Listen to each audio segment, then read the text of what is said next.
Hello everybody, I'm Evan Kamiko, and 20 years of iOS TV sports continues right now. Each week, join myself and an expert line panel as we dissect the latest sports news from some of the nation's most elite college programs right here in Bloomington to the biggest stages and stadiums around the world. Stick around because we got a great show for you coming up on the Toss-Up.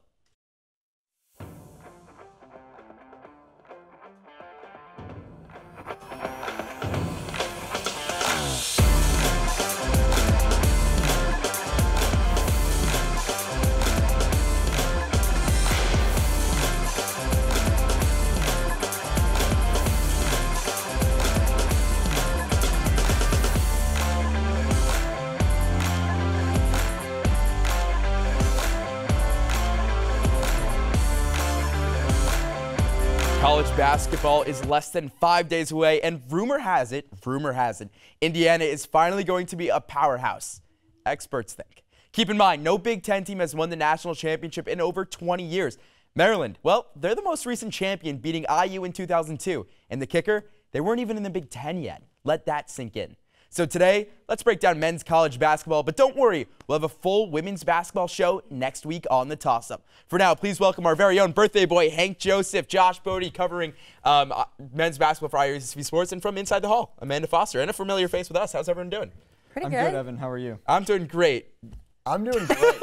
I'm doing great. Why are you doing great, Hank? I got to blow out the candles before this, and celebrating on the Toss-Up, couldn't ask for much more. And we'll start with you because why not? This is an Indiana team that has gone through a lot in the last 2 years. You go from Archie Miller, Mike Woodson, and everyone's so excited for this team because of how they exceeded expectations last year. What's this team's biggest strength? We'll open up with that, Hank. Depth. The biggest strength this year for Indiana is their depth. They have probably 1 to 10 guys that I think Mike Woodson would be comfortable putting out on the court at any time. He's talked a lot about kind of the improvements Logan Duncombe's made. Obviously, you add 2 5-star freshmen out of Montverde Academy, and just, a lot of veteran status on this team. Amanda? Same thing. Hank said the depth. I'll also say the defense, because you see that in the depth that they have with Logan Duncombe. You've got Malik Renew. You also have, of course, Trace Jackson Davis and Race Thompson coming back. In the exhibition game against Marion, Indiana's perimeter defense looked great. Obviously, it was against Marion, so you have to take that into account. But defense is going to be a very strong point for them this season. And they were one of the best defenses in the Big Ten, if not all of college basketball last season. Josh? I'm going to go with the front court. I mean, Trace Jackson Davis comes back. He's a preseason first-team All-American. Race Thompson should probably be an All-Big Ten player this year, maybe second or third team. And then you also got Renew off the bench, who I think is going to be a really good role player for them, especially if Trace and Race get into foul trouble. Duncombe may be taking a step forward, but Geronimo should be another steady player off the bench for them at the 4, maybe 3 position. And Josh, you're absolutely right. With a team that has this much depth, there's a lot of strengths to this team. That's why they've been, continually coined as the front runners for the Big Ten this season. But a big glaring issue has been the three-point shooting. Last season, they shot 33% from behind the arc. That might win you a Big Ten, but it's not going to win you a national championship. So, Amanda, who's going to step up this year behind the arc? That's a really good question, and I don't. You're welcome. I don't have a straight answer for you because I don't think that there's going to be one person that's going to take on the load. I think it's going to be a lot more evenly distributed than it was last year with Parker Stewart, than a lot of people are expecting. People are thinking that Miller Kopp is going to step up. I'm skeptical. I think it's going to be a lot more distributed. We saw Race Thompson make 3-pointers in the exhibition game, which is something that he doesn't do usually. And everybody has emphasized trying to work on their 3-point shooting. And so I think everybody is going to step up in smaller ways, and that will be the success beyond the arc. Josh, one specific player if you have to point them out. I was going to say Miller, but I'm skeptical of him too. We'll go with Tamar Bates. He was not great from behind the 3-point arc last year, somewhere around 30%, but he shot over 80% from the free throw line, and that's a stat where you can look at and see this guy can shoot. You can see the improvement. He was shooting open shots. He can create off the bounce. He just has to get the shots in the basket. Hank? Yeah, Trace Jackson Davis, of course, I'm kidding. We'd love to see it, though. Yeah, we would love to see it, but let's NBA not kid ourselves especially would love to see quite too much. Yeah, you mentioned Miller Kopp. I think it has to be Miller Kopp. That is the unfortunate truth about it. Indiana fans get chills when you hear the 3-point, when you just hear those 2 words combined. It has to be Miller Kopp. He's the starting 3. He's ran this offense now for a year, gotten it all under his belt. There's 4 guys around him that can all score the basketball efficiently. he literally just has to sit in the corner and make the same shot over and over and over again. I'd also like to see Trey Galloway. He's someone that you guys haven't mentioned yet. If he can step up and really get into that 3, I think that 3 position is still up for grabs from the whole team. And we talk about the 3, we talk about how depth this team has. Let's talk about that rotation. What rotation player is really going to take that next step and maybe solidify a starting rotation by the middle of the season, Hank? Yeah, well, you said Jordan Geronimo. I'm going to take that as well. I mean, Geronimo, you saw the improvement last year in the last, 10 games of the season maybe. He looked good in the scrimmage, made a couple threes, and I think he can score the basketball at will, has an insane energy, I guess you would say, and he brings it off the bench, and that's kind of a rare thing that you don't always find when guys are cold and come off the bench. So give me Jordan Geronimo. My issue with Geronimo, he had 4 fouls against Marion, but again, super early. It's an exhibition game. Doesn't really matter. Josh. The player that should step up the most and make the most improvement, at least offensively, I think, is Tamar Bates. Like I said, got to be able to hit threes. He shot below average last year, but he's got to take a step up. He can create off the bounce. He's a good shot creator. He's got to start to get some shots to fall, and I think he's going to get a lot of minutes with the bench team as well, and maybe even run a little point with them. Like Woodson was saying after the Marion game, that Tamar and Trey Galloway he was trying to mix them in, get them playing 1-2 together. So we might see Tamar Bates bringing the ball up a little bit more this year too.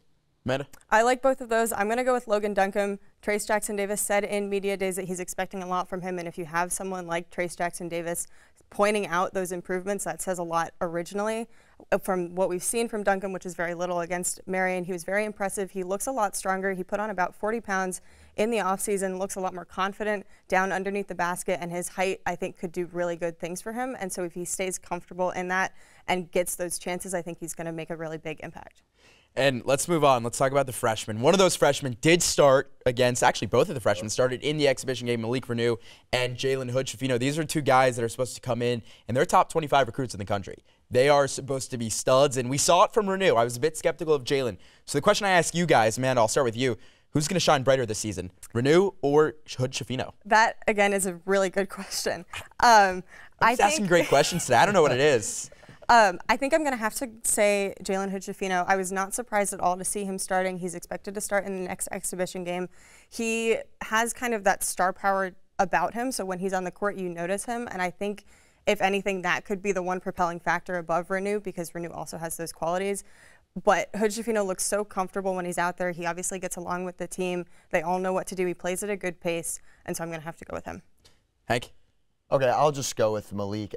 I think Jalen has more of the potential, certainly, to be a first rounder after this year. That's been discussed a lot.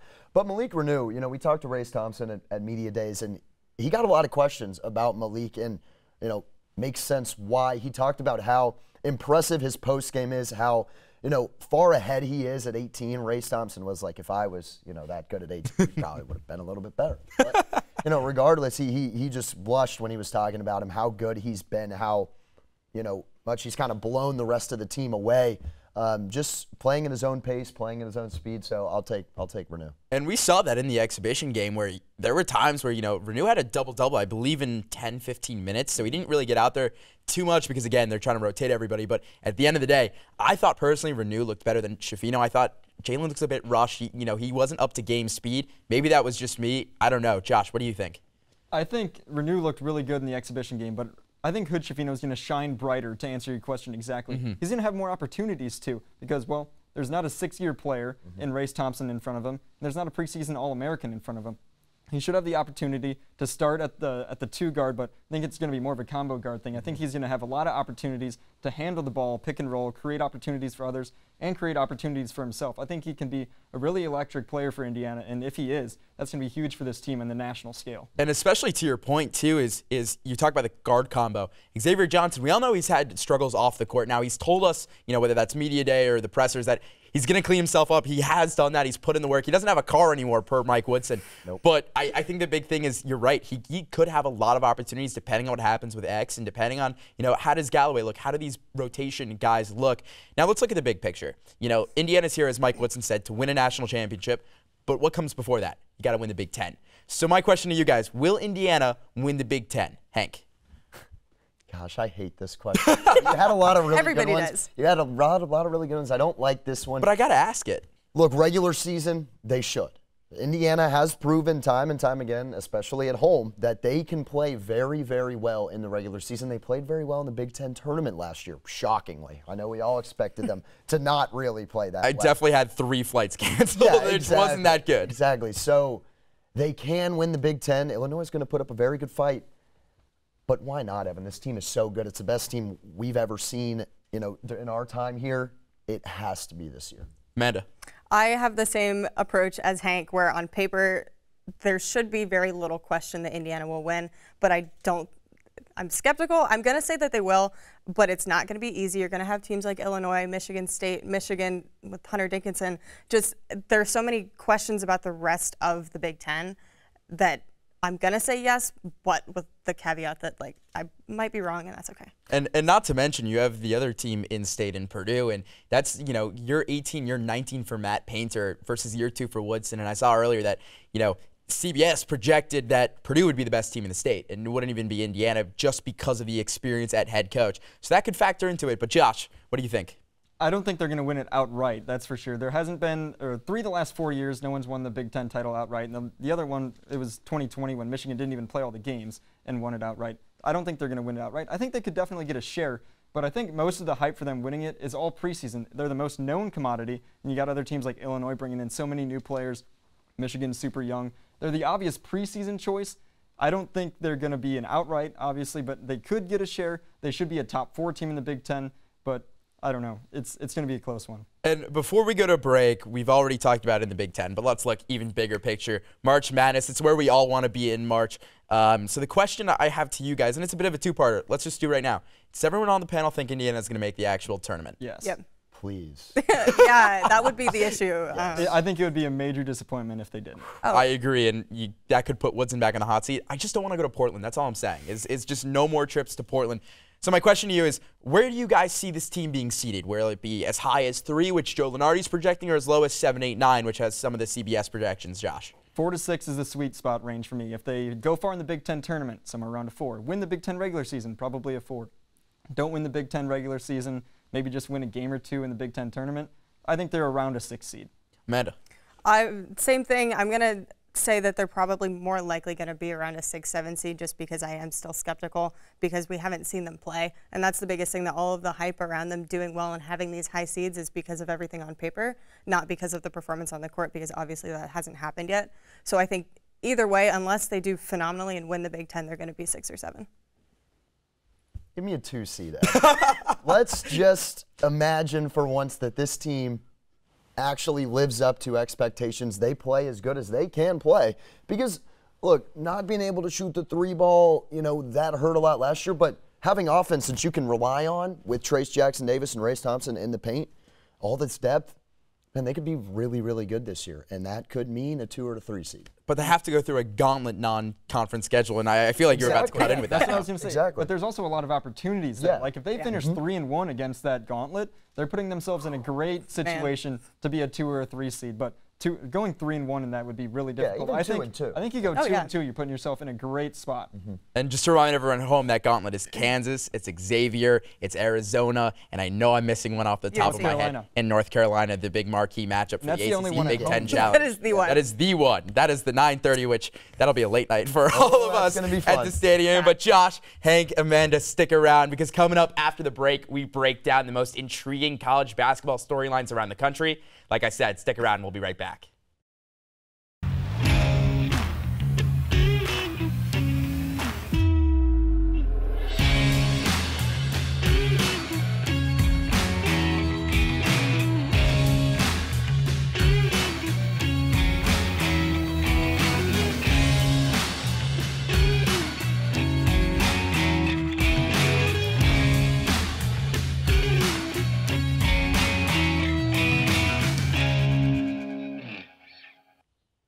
Welcome back. As we all know, college basketball has more than just one team, unfortunately. There's like 350. There's just too many to count. So let's talk about the biggest storylines across the country. Again, if you stayed with us from the A block, that's Josh Bode, Hank Joseph, and Amanda Foster on today's panel. Let's talk about it. We've talked about Indiana. We've talked a lot about Big Ten, but let's look broader in the Big Ten, other teams specifically. What team would challenge IU for that title and could potentially go further than them in March, Amanda? I'm going to go a little out there, and I think we talked about this a little bit before the panel, to have different answers because, like I said earlier, there's so much around the Big Ten that we just don't know about. I'm going to go with Michigan State because the culture around the program, they obviously know what they're doing to get to the NCAA tournament. Tom Izzo, you can never really count him out, it seems like. And so with everything that's happened, you know, who knows? But I could definitely see that being a potential challenge that not a lot of people have their eyes on right now. And that'll be a heavy reliance on A.J. Hoggard looking to make a step up from last year, Hank. Yeah, I know me and Josh are going to say the exact same thing. Illinois. I mean, when you look at the Big Ten, you see two teams right now, Indiana and Illinois. Illinois is going to be phenomenal. 3 transfers that all started at very good teams a year ago. You know, I really look at Terrence Shannon and think that guy could be the Big Ten Player of the Year when it's all said and done. I mean, he is just an absolute stud, Energizer Bunny, you know, offensive threat with the ball in his hands, with the ball out of his hands. So have to go with Illinois. You just can't look at them and, you know, not think that they're going to be so good. Is it going to be the same answer? Illinois is an extremely talented team. They have the most talent in the Big Ten, I think, but they're also maybe the most unknown with so many transfers. Sky Clark, the freshman. It's really just Coleman Hawkins that's coming back that we actually know who he is, and he's supposed to be taking a big step up too. So I'm going to go with Michigan here. Hunter Dickinson's coming back. He's going to compete with Trace for Big Ten Player of the Year. Juwan Howard's made the second weekend. Both times he's been in the tournament. And the second weekend's probably as far as the Big Ten will go. So I'm going Michigan. See, I hate that I agree with it because it's weird. Like the Big Ten just can't win when you get to the tournament, and I don't know what it is, and I should have included this in the show, and maybe if we have enough time, we'll cover it later. But another team to look at, Wisconsin. You bring back Chucky Hepburn, Tyler Wall. And that face, I know, but I don't trust him. No, I don't. It's Little Davis. It's not Big Brother Davis. Exactly. It's Little Davis now. But Tyler Wall has made a great stride, supposedly. I like Chucky Hepburn. Everyone else, as well, everyone else on the team, I don't trust very much. And again, Purdue, Minnesota could be one of those interesting teams with, you know, Jameson Battle. That's someone who's really intriguing, and they got a couple transfers up there. But again, you know, it's going to be primarily, I think, the 3 of you are right, Illinois, Michigan State, and Michigan, who are really going to challenge Indiana. Ohio State, again, a lot of question marks. This is a Big Ten that's you know, so different from last year, and that's the great thing about college basketball and the transfer portal. But let's look at the national title. Let's look at Kansas. Are they going to defend the title? I know it's cheesy to ask because the obvious answer is probably not because how many people that they lost, excuse me. But you know, I got to ask it anyway because it wouldn't be a college basketball show if I didn't, Amanda. That's very true. You kind of just hit the nail on the head there. They lost a lot of people. Repeat national championships are so rare that I just don't see it being possible. They might get close. They're going to be competitive. They're still going to be good, but they're not going to go all the way. Josh? No, they won't. I mean, no one's done it since Florida in 06 and 07. There haven't really been anyone that's been that close either. So I'm going to say no. I do like their team. They should be a top 4 seed, should compete for a Big 12 title because they always do. Jalen Wilson comes back. Grady Dick, the freshman, is going to be one of the more talented freshmen in the country. But no, they're not going to win the title again.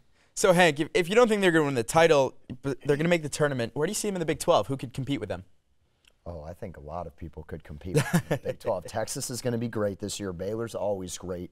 I mean, the Big 12 is kind of the conference right now, I think, in basketball. I mean, you look at what Baylor did a couple years ago, and obviously Kansas winning last year. So they are, you know, the conference to knock off, essentially. I mean, we've kind of pretended the Big Ten's been the best. But obviously, the Big 12's actually been the best conference the last 2 years, and there's no reason to think that they can't be the best conference again. Well, and people love to talk about, oh, Big Ten, they beat each other up. The Big 12, they beat way more than that. So yeah, I mean, we'll see when we get down the road. But Kansas will be good. Let's not act like they're not. Yeah. Bill Self's a great coach, but I really like the Hoosiers traveling in the world, knocking them off. Well, that's December 17th, so we got about a month and a half until that game. Let's move from the Big 12 to the SEC, and specifically Kentucky. This is a team that made headlines for the wrong reasons last year. You're a 2 seed. You lost in the first round to St. Peter's. You know, Jersey, love that. You know, represent. Shaheen Holloway is now at Seton Hall, 10 minutes from my house. Let's go. So let's talk about them. Kentucky, this is a team you bring back Oscar Tshiebwe, arguably the unanimous player of the year. Where do you see them doing this year, Josh? They should bounce back. I mean, they're going to have a really good team. Oscar Tshiebwe, first National Player of the Year to come back since Tyler Hansbrough in the late 2000s. He's going to be really good. You got Xavier Wheeler coming back, and it's Kentucky. They're going to recruit. They have another really good recruiting class. They're going to be a good team. They're going to be towards the top of the SEC with Arkansas and Tennessee in the regular season. I think they'll probably make it the farthest in the tournament from an SEC team. I think Final Four is around the cap, though. I don't think they're winning it all. See, we said that last year when Kentucky was supposed to be that good. Hank, what do you think? Yeah, Chris Livingston's one of my favorite, freshmen to look out for this year. I loved watching him in high school. He made the people around him look like little children. He is just so dominant in the paint, and he's got incredible athleticism for such a big guy. So I'm really excited to watch Kentucky. I'm glad you mentioned Severe Wheeler, Georgia transfer. I used to watch him when he was on a much worse team. So with an old friend, Tom Crean. Absolutely, yeah, and he left. Huh? How ironic. So I'm excited to watch Kentucky. They'll be better. And St. Peter's said they weren't half bad. Remember, they won a couple more games in the NCAA tournament. That's very true. That's very true. Amanda? Both of them totally right. I think Kentucky is going to come in with Sheboy. That's a big it's very big getting him back. And I think they're going to come in with the mindset of they really want to prove themselves. And that can do so much for a team that sometimes it doesn't matter who you play. If you just have more of more grit, you're more determined, more motivated, then I think that could be one of the big factors for them in matching up with other teams in the conference and just on a national level. And here's two hot takes for sleeper teams. It's the Alabama teams. You have Alabama and Auburn. Shout out Bruce Pearl. Lauren Smith would be really happy I said that, even though when I said it last year in January that they were going to win the whole thing, that didn't happen. And I don't know, she hasn't really talked to me since, so that's not a good thing. Anyway, let's move away from these big schools and big teams, and let's look at Gonzaga. Like, everyone makes a joke that this is only a real team in March. Because let's be real, how often are you talking and thinking on the daily about Gonzaga? But every year in March, they're just around, and they're always a 1 seed. Is this finally the year Mark Few gets his ring, Hank? I love this team. I love the way they're put together. You always, with Drew Timme, have a great opportunity to win games. But Josh and I talked about this before, and he knows the schedule a little bit better. They actually get to play teams now before their conference, which is, we can all say the weakest one of kind of the teams that you look at. And it really feels like they don't play anybody until March, like you said. So really excited about their non-conference schedule. And I think with guys like Watson, you lose Chet. I get that. That's going to be tough. But you return so many guards as well. So I'm excited to watch them. So, Josh, tell us a bit about that schedule.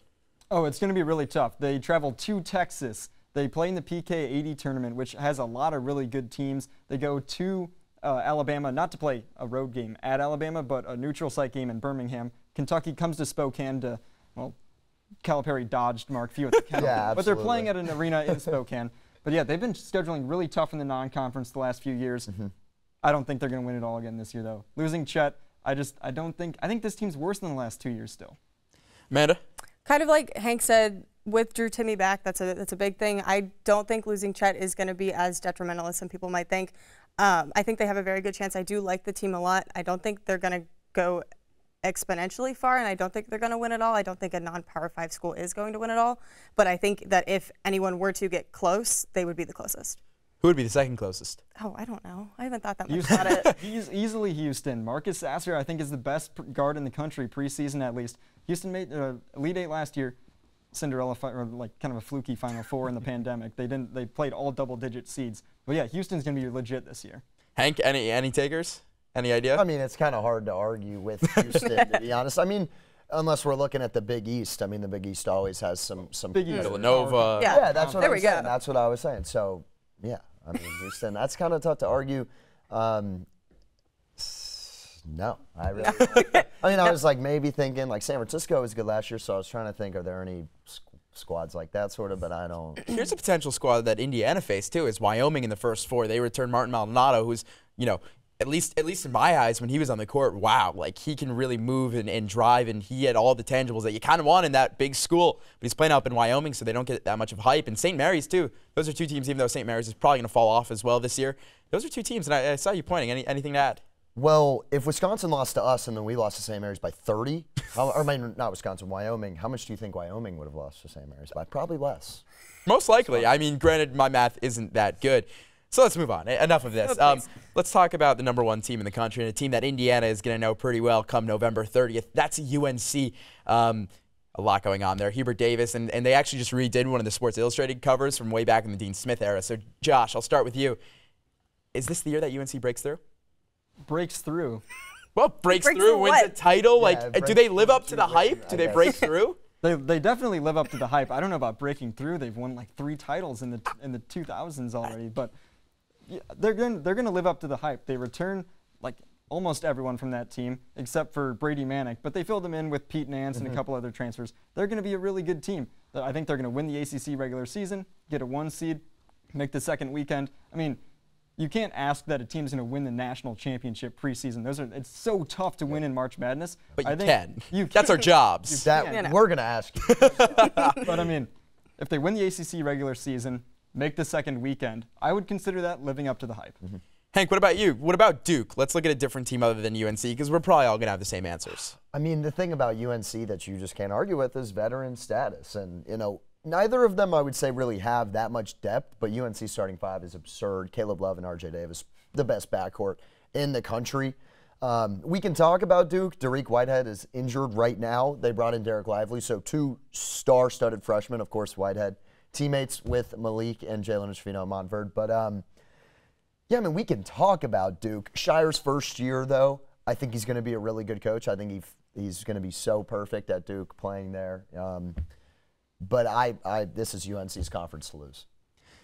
Anything to base off that? I know it's tough. Yeah, you know, I got to agree with both Hank and Josh. It's UNC's conference to lose. They're ranked #1 right now for a reason. I think they will win the ACC. I'm very excited to see them play Indiana. I think that's going to be really exciting, even if I'm not going to sleep that night. So I'm also excited for Pete Nance to go. I'm excited to see what he can do because I think that he could be very instrumental if he gets the playing time and if he lives up to what people expect him to be able to do. So let's wrap the show up. Let's talk national championship. I know we don't like to. I know nobody really wants to. Because, I mean, I know. Everyone's like, what? Come on, this is what we do on this show. Really? Like, watch what else did you expect? expect? Watch our ones, watch our NBA ones. They're all wrong. I've done it before. They're all wrong. Oh, yeah. We're always all wrong. We are. That's the and best part. that's, I think, exactly. Like, you hit the nail on the head. Like, it's always fun. Like, if you've ever seen my picks, I think there's nobody worse at making picks than me. And I think they can both attest to that. I think I had, like, in the World Series, the Padres. You chose one team to I chose, win the like, national teams and then you had a different team from the national. I like that. That's what you do. I'm putting eggs in multiple baskets. What can I say? Like, I'm not banking on, I'm not just going to bank on the Mets to win the World Series. That was a great. Now, would I put my eggs in the Phillies? No, but this is college basketball. We're talking college basketball. Let's not get too sidetracked, even though we get sidetracked. So yeah, like, go what's Phillies. new? Anyway, you know, the season, there's March Madness. 64, 68 teams make it. Who knows what's going to happen? Josh, what's your national championship game prediction and who wins? I'm going to make a case for Baylor to win it all. Keontae George is coming in, maybe the best freshman in the country. I mean, there's a couple of things you need to win a national championship. You need a first-round player on your team. Keontae George is that first-round player. You got to finish in the top 20, top 22 in Ken Pom efficiency, offensive and defensive. It's like it's a real trend. I would assume. There's only been that would make sense. I would assume so. Only been 2 teams in the Ken Pom era that have won the title outside those. And they are? Do you know? It had to be UConn. One was UConn. Yeah, and Baylor, actually, in 2020, they were outside the top 20 in defense, which is crazy. But Baylor, back to my take. You need veteran guards to win in March. They have them, L.J. Cryer, and all of a sudden I'm blanking on his name. But they have veteran guards to come back and win in March. They got a good front court. Flo Thamba's back. Jonathan Chama-Chachua is going to come back from his injury sometime later in the season. Get a nice transfer in Jalen Bridges from West Virginia. Scott Drew, it's like the Villanova arc. They did it in 2016 and 18, lost in the second round as a 1 seed in 17. I think Baylor's going to do the same thing this year. All right, I'm going to give my take, and I'm going to look right into camera for it. The Indiana Hoosiers are going to be national champions. All right, that's all from me. Hank, what about you? Well, you just messed us up now because we said that nobody wins it when we picked them, and you just. I mean, did you? I'm going to do what I want. Did I? No, my fingers were crossed. Okay. Oh, okay. Okay, good. Now you're asking me. Now I'm going to ask you. What's your national championship game? How about UNC getting back to the national championship? They are just so loaded. The team looked great last year. Baycott can only get better, and you've seen him grow every single year. He stayed. RJ Davis stayed. Caleb Love stayed. They all could have left. Leaky Black, I think, is one of the best defenders in the country. I think yeah, if you're going to take Baylor, Keontae George, one of my favorite high school hoopers of all time. Give me UNC. Amanda, bring us home. Hank stole my answer. It was such a square pick. I know. Well, then you could have taken that. Why didn't you just? So you think it's gonna be UNC Indiana in the championship? Yeah, out of those 2. Yeah, but then we're gonna lose because you just picked Indiana. Well, are you on the team? Or are we or are we the Indiana Hoosiers? We are we. We talked about them in the first block for 12 minutes. We're impartial. We're journalists. You're a journalist. We're broadcasters. Hey, I'm a broadcaster. Yeah, you are. Anyway, I think UNC is going to win. That easy. Yeah. Who do you think they play? I don't know. I mean, Indiana, why not? Preseason AP number ones don't really win very often. You're right, but they are really But good. it's March, so you never know. Exactly. That's true. I feel like everything we've just said has contradicted each other. Oh, well, preseason number ones, and don't get on the Indiana hype, and Evan, whatever you say is always wrong, and, it's March. Who knows what's going to happen? Such a contradictory show. Wouldn't want it any other way. Josh, Hank, and Amanda, thank you so much for being here. That's going to do it for the show this week. Be sure to continue the discussion and follow us on Instagram and Twitter at IUSTV Sports. With that, there's one thing left to do, so toss it up, find out if we'll catch it, and we'll see you next week.